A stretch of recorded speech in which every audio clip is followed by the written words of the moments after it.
সালাউদ্দিন আহমেদকে নিয়ে অনেকেই বক্তব্য দিয়েছেন। 2001 সালে যখন তিনি যোগাযোগ প্রতিমন্ত্রী তখন থেকে তাকে চিনি। তিনি অত্যন্ত একজন সুদর্শন মানুষ। তিনি খুব সুন্দর করে কথা বলতে পারেন। আমরা লক্ষ্য করেছি শুধু সংসদে নয়, সংসদের বাইরেও।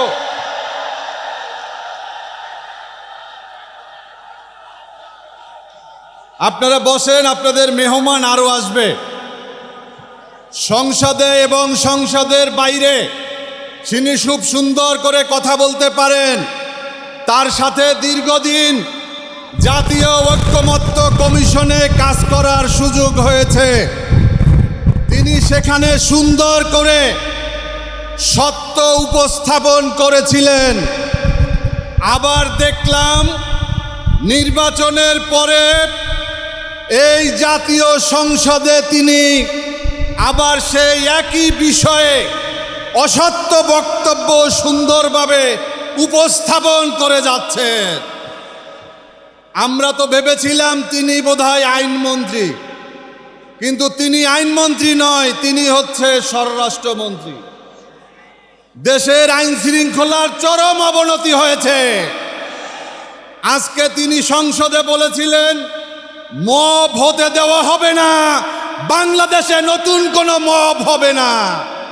কিন্তু আমরা দেখলাম চট্টগ্রামের সাবেক মেয়রের বাসার সামনে যুবদল মব করেছে। আমরা দেখলাম চট্টগ্রামের শিবিরের এক নেতার পা কেটে ফেলা হয়েছে।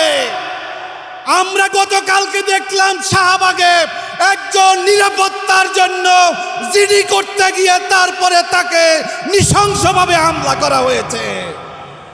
আর কত মব করে তারপরে শেষ করবেন?